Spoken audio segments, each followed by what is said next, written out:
Cancer is an interesting thing. I feel like it's something that has impacted almost everyone in this room. And out of curiosity, by a show of hands, how many of you has it impacted? A family member, a loved one, or even a friend? For anyone that didn't raise your hand, I'm extremely jealous, because growing up, it was always something that the adults would have to go through, never realizing how easily it could enter my life. Because in the summer of 2016, my knee was hurting. I've been an athlete my whole life. For 2 months, I'm icing it, elevating it, taking some pain meds, avoiding this pain that it kind of hurts, but I could walk. But then all of a sudden, my first week of junior year, I'm in a wheelchair. Friday, we get an x-ray. Monday, a CAT scan, bone scan, brain scan, MRI, and I'm thinking that my knee is really messed up. Never thinking that it could be something much worse. Because when I was 15, I was told 3 words that changed my life forever. It's where you have cancer. I was diagnosed with stage 2 bone cancer, otherwise known as osteosarcoma, and I was given a 60% chance I was going to die when all I wanted to do was live. I didn't want to have to deal with chemo or the appointments or my parents' devastation. I just wanted a normal life. Yet here I am with 17 sessions of chemo, which is going to last me 9 months. And 2 months into chemo, they tell me it's not even working. I showed up for a bad haircut, and chemo's not affecting my tumor at all. It's not shrinking, it's not moving it, nothing's happening. So now I'm given a choice between a knee replacement and amputation. I immediately go to my parents and ask them what to do, because I don't know what I should do in this situation. I asked my dad, and he sits me down and he says something I'll never forget.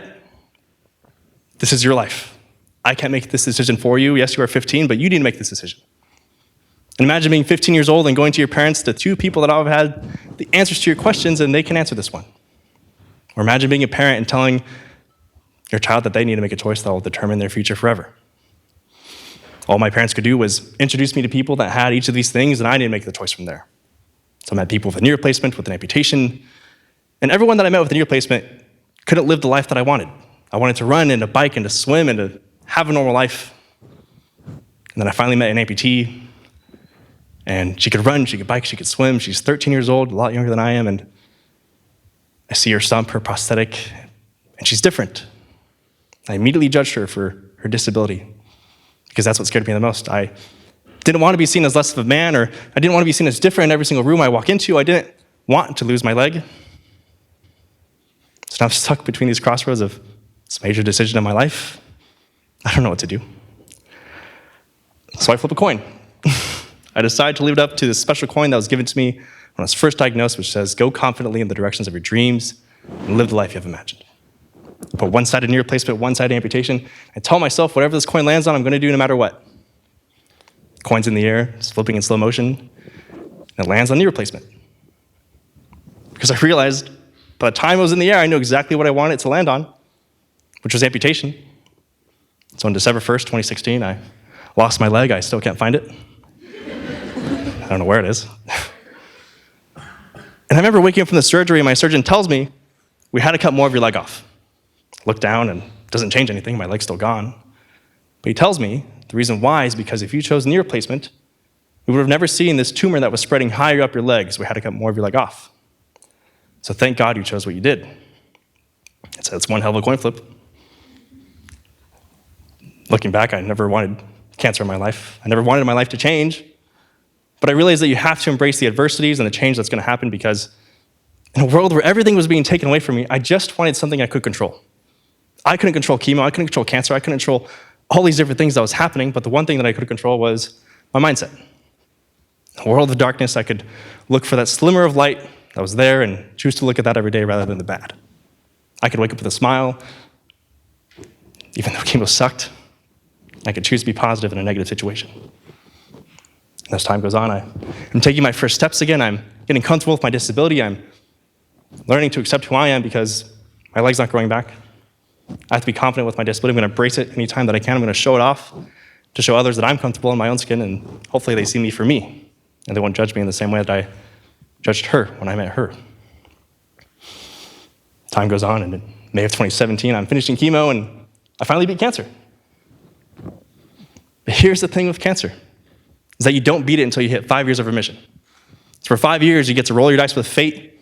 Every 3 months, you get CAT scan, bone scan, brain scan, MRI, and you always get a phone call saying that you're cancer-free.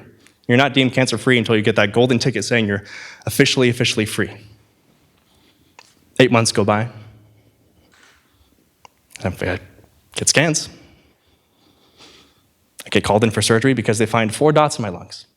And dots are never a good sign because dots can mean cancer. Dots can mean I'm going to die.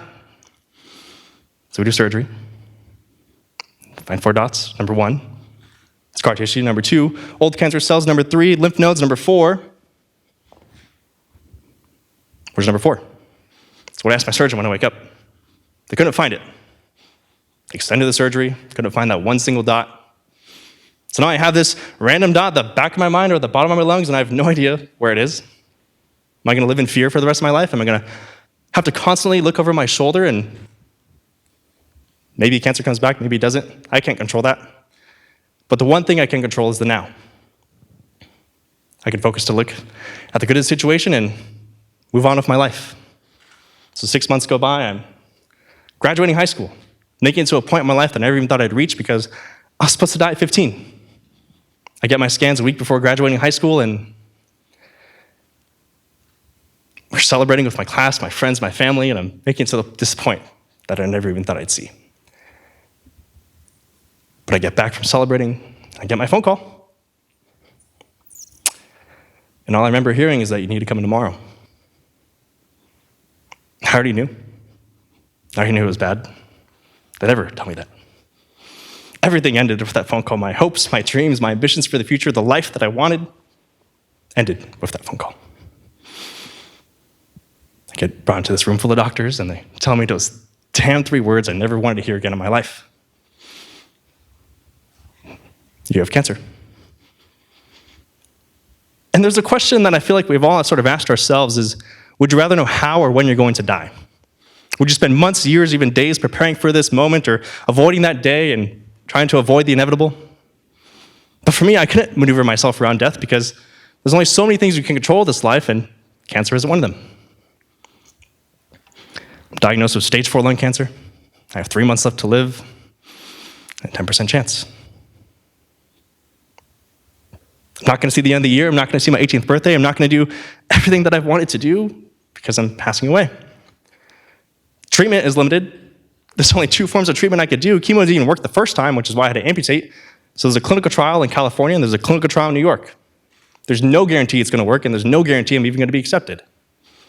California will only accept me if I keep this tumor inside of me. New York will only accept me if I take this tumor out of me. And the cherry on top on all this is that if I want to do surgery, I need to decide right then and there because my surgeon is going to be unavailable for 3 weeks. Clear under the decision, I'm not going to flip a coin. Doing surgery the next day. Do surgery, take the tumor out of me, but I haven't got accepted into treatment. Still dying. I know the answer to both of those questions. I'm going to die at 17 years old to cancer in September. So what do you do with the finite amount of time you have left? This is my guide as a professional dying person. For me, I made a cancer bucket list. It was a list of things that I knew I was never going to be able to do, but at least I could imagine myself there. Think about what would be on your list. It didn't matter if it was small or big, or maybe you want to do something for the first time or revisit a memory with someone. Everything you put on this list, you're not going to be able to do because you're going to die by the end of the year. What would be on the list for you? For me, I was actually able to cross some things off my bucket list pretty recently. I was hammocking in Lake Tahoe, or going to the aquarium, or even visiting Oregon for the first time. And 2 months go by, I'm anger, of fear, of regret, of the unknown of what's going to happen, if I'm even going to see what's next. My friends and classmates are getting phone calls or letters to determine themselves for their future while I'm waiting to see if I'm even going to have one. Just waiting for a call that's going to determine my life. So everyone that's calling me, my family, my friends, I'm hanging up the phone. I don't care who you are. If you're not New York, bro, get out of here. I finally get a phone call from New York saying I got accepted into immunotherapy treatment. I'd go there for 6 months, and I'd go there for a week and a half and come back every 3 weeks for immunotherapy. And on January 11th, 2019, I finished my treatment. And as of last month, I can finally say 3 words that have changed my life forever. I'm cancer-free.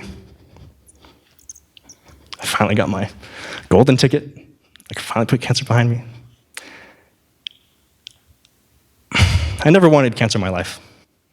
For the past 8 years, I essentially grew up in the hospital and in and out of appointments and learning to accept my disability and dealing with cancer itself. So the one thing that I wanted to do, and I promised myself, was make videos for the person that I didn't have. When I was 15, there wasn't anyone out there that had one leg, that had cancer, that understood what I was going through. So I wanted to create videos for him and to shine a light upon something that no one did back then. Never realizing I was going to reach millions more. I now had a voice in the disability community. You can talk about cancer in ways I never thought I could, and I wanted to advocate for an issue that me as an amputee and someone that's disabled has to deal with now, because for many of you in this room, to go on a run, it'll cost you maybe $100 in running shoes. For someone like me, for a running blade, it'll cost you $35,000 out of pocket. I don't know who has the money for that. And the reason why is because insurance companies sees running as a want and not a need. So if I want to go on a run, I got to spend 35 grand. It literally cost you a leg. I already cut mine off. I can't. What am I supposed to do there? So I wanted to advocate for this issue. I wanted to attempt something that people have always told me was never going to be possible: running a marathon. Now, the normal time to train for a marathon is about 16 to 20 weeks, maybe even months, years, to prepare for 26 miles. And 1 month before the San Francisco Marathon, the 7th hardest marathon in the world, I decided I wanted to try in order to advocate for how much we have to spend.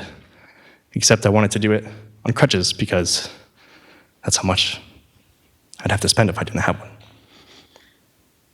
So I trained for 5 days. I'd say that's a pretty solid amount. Have 5 miles under my belt. It's going to go great, right? But I've had worse odds. Very low chance I'm going to see that finish line, but after 9 hours, I completed 16 miles on crutches, and we were able to raise about $10,000 for prosthetics.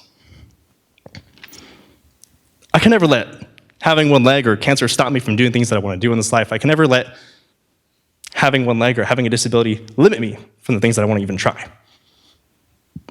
Cancer has taught me so much, and I'm glad that I got cancer, and I know if my 15-year-old self heard me say that, he'd come up here and slap me right now. But the lessons that it has taught me and the appreciation of life, because your life can change in an instant. A mere 3 words can change your life forever. So the one thing that I want to leave you with is this, because the moment I started dying is when I finally started to focus on living. So why not do that now? Thank you.